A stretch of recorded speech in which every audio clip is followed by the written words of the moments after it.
안녕하십니까, 조재팔입니다. 자, 오늘도 물건 하나 보겠습니다. 의정부 13개 2020 타경 9575번, 매각기일은 2021년 1월 15일, 내년 1월입니다. 주소는 강원도 철원군 동송읍 이평리 704-11, 강제경매죠.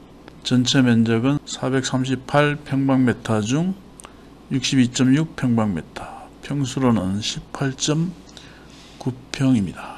지분 물건이죠. 7분의 1 지분이 경매에 넣었습니다. 14분의 2 약분하면 7분의 1이 되겠죠.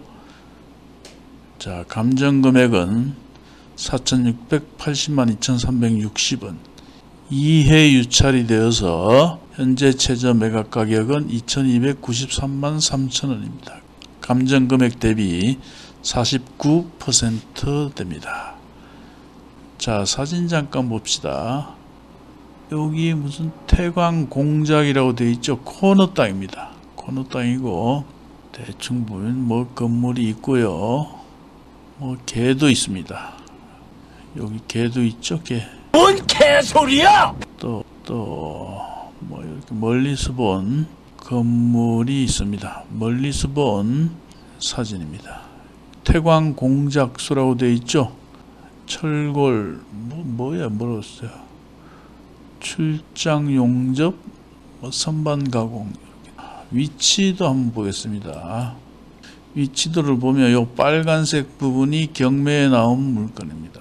전체 면적 중에 14분의 2가 나왔습니다. 건물은 이렇게 되어 있죠. 현황. 그리고 토지 이용 계획 확인은 잠깐 보겠습니다. 토지 이용 계획 확인원을 보면 도시지역의 일반 상업지역, 이 땅이죠. 이 땅. 여기가 큰 길이고 들어와서 여기 코너 땅으로 보입니다. 자, 그러면 좀 정확하게 보기 위해서 로드맵을 한번 보겠습니다. 자, 여기가 큰 길입니다. 큰 길이고, 여기서 큰 길에서 또 진입을 하죠. 진입을 하면 좌우로 점포들이 있고, 조금 더 들어가면 무슨 궁전 룸 가요주점이 있고, 조금 더 들어갑니다. 그럽시오. 반대로 갔습니다. 반대로. 연병하고 있네. 방침 거꾸로 갔습니다. 여기 있죠. 여기 목적지는 연병을 하고 있습니다. 뒤로 돌아서, 자, 여기서 들어갑니다. 자, 큰 길에서 쭉 들어갑니다. 큰 길에서 얼마 안 들어가죠. 조금 들어가서 여기 코너 땅입니다. 위치는 좋죠. 조금 전 본 사진과 동일합니다. 주변은 그럭저럭 깔끔합니다. 그렇죠? 여기서 바로 자빠지면 큰 길입니다. 위치는 그럭저럭 괜찮습니다. 뭐 현대자동차 전시장이 있고 상권도 괜찮아 보입니다. 자, 로드뷰는 이쯤 하고 물건에 대해서 한번 봅시다. 이 물건은 건물은 매각에서 제외되고 토지만 지분으로 경매에 나왔죠. 자, 이런 물건은 어떻게 처리하느냐. 뭐 여러 가지 방법이 있습니다. 공유자들을 상대로 공유물 분할 청구 소송을 해서 전체를 경매에 넣어서 각 지분 비율만큼 돈으로 배당받는 방법이 있고, 또 현물으로 분할하는 방법이 있겠죠. 측량을 해서 각 공유자의 평수만큼 분할을 하는 방법이 있습니다. 그런데 현재 이 물건의 경우에는 지상에 건물이 있고 측량을 해서 지적 분할하기는 어렵겠죠. 이런 경우에는 대체로 전체를 경매에 넣어서 돈으로 배당을 받아가라, 이렇게 판결이 나옵니다. 그리고 또 이렇게 처리하는 방법도 있습니다. 14분의 2 지분을 낙찰받았죠. 낙찰을 받게 되면 조금 전에 본 건물이 있었죠.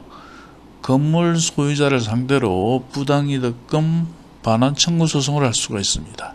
즉 토지 사용료를 달라는 거죠. 내가 14분의 2 지분에 관해서는 사용 수익할 권리가 있는데 전체를 사용하고 있으므로 14분의 2 지분에 관한 지료를 달라는 겁니다. 이럴 경우 지료는 서로 간에 협의가 되지 않을 경우에는 감정을 하게 됩니다. 감정을 하게 되면 통상 경매 감정 금액의 연 3% 정도, 작년 재작년만 해도 연 5%, 6%까지 나왔습니다. 그런데 요즘 금리도 굉장히 많이 떨어졌기 때문에 최근에 감정을 해봤더니 연 3%가 나오더라. 자, 그러면 연 3%를 받는다고 가정하면 얼마가 될까요? 4,680만원 곱하기 3% 하면 연 140만원 되겠죠? 얼마에 낙찰이 될지 모르나 현재 2,290만원입니다.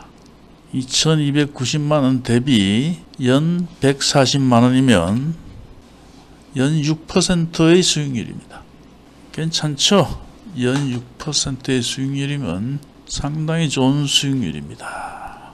보수적으로 연 4%, 5%만 받아도 굉장히 좋은 수익률이죠.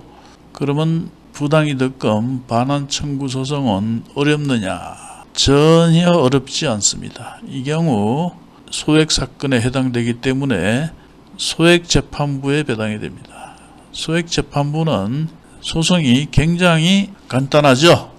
소액 재판부에서 하는 재판은 진행이 굉장히 빠르고 간단합니다.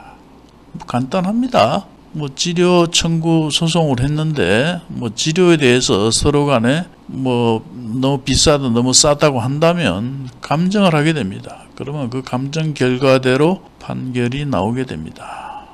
그리고 지료 청구 소송은 원고 주소지 관할 법원입니다. 예를 들어서 제가 성남에 살고 있다. 그러면 성남지원에 소를 제기하게 됩니다. 굉장히 편리하죠. 이 또한 소장을 제출할 때는 법원에 가지 않고 전자소송으로 가능합니다. 즉 인터넷으로 가능하다는 얘기입니다. 인터넷으로 소장을 접수하고 모든 서류도 인터넷 전자소송 들어가서 제출을 하면 됩니다. 참 그렇게 생각하는 분들은 없겠지만 인터넷으로 소송을 한다고 하니 무슨 채팅창 띄워놓고 하는 거 아닙니다. 채팅창 띄워놓고 카톡으로 재판하는 게 아니라 문서를 제출할 때 인터넷으로 접수를 한다는 겁니다. 재판은 법원에 가서 하는 겁니다.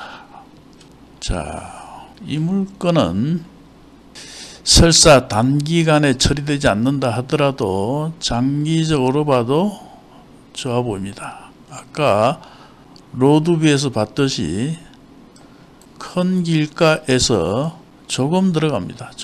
큰 길가에서 조금 들어갑니다. 아까 본 요거죠? 여기서 조금 들어가면 한 집 건너에 있습니다.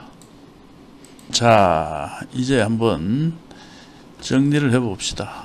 현재 감정금액 대비 굉장히 저렴합니다. 감정금액 대비 49%고 지료를 청구하면 연 6%, 월 대략 한 10만원에서 12만원 정도 나올 걸로 예상합니다. 아까 계산을 했을 때 140만원이었죠. 연 140만원이면 월 10만원에서 한 12만원 정도를 보면 됩니다. 괜찮은 수익률이죠. 그리고 그 수익만 볼 것이 아니라 보유하고 있으면 지가 상승도 기대할 수 있죠. 땅이란 건 조금씩 오르죠. 자, 그러므로 단기간에 처리되지 않더라도 장기적으로 보유해도 괜찮아 보인다. 그리고 이 건 토지 지상에는 유땡땡씨 본인이 용접 공업사를 운영하고 있다고 함 이렇게 기록이 되어 있죠. 그럼 유땡땡씨는 누구냐? 유땡땡씨는 이 사건 토지의 공유자입니다. 14분의 7을 소유하고 있는 공유자입니다. 또 14분의 7을 소유하고 있는 공유자 유땡땡씨는 이 사건 토지 전체를 사용하고 있죠. 소송의 상대방은 요 기록에 나와 있는 유땡땡시로 하면 됩니다. 그렇게 하다 보면 단기간에 처리될 수도 있다. 유땡땡시의 입장에서는 매달 치료를 주는 것이 부담이 되겠죠. 그렇다면 적당한 금액에 유땡땡시에게 넘길 수도 있다. 저는 그렇게 봅니다. 여하튼 단기적으로 보나 장기적으로 보나 공유물 분할 청구 소송을 해서 전체를 경매에 넣었을 때 전체를 경매에 넣더라도 손해볼 일은 없다. 많이 떨어졌을 경우에 직접 낙찰받으면 되죠. 공유자도 입찰 자격이 있는 겁니다. 그렇기 때문에 전체를 경매에 넣어서 가격이 너무 떨어진다 싶으면 직접 입찰에 참가해서 낙찰을 받고 공유물 분할 청구 소송을 하지 않는다면 부당이득금 반환 청구 소송을 통해서 치료를 받으면서 그리고 장기적으로 보유하는 전략도 괜찮다. 자, 저는 그렇게 봅니다. 관심이 있으신 분은 답사를 하시고 그리고 결정하시기 바랍니다. 참, 끝으로 요 물건의 채권자는 하나은행입니다. 하나은행에서 1349만 1665원 가압류가 되어 있죠. 자, 청구 금액 역시 1375만 원입니다.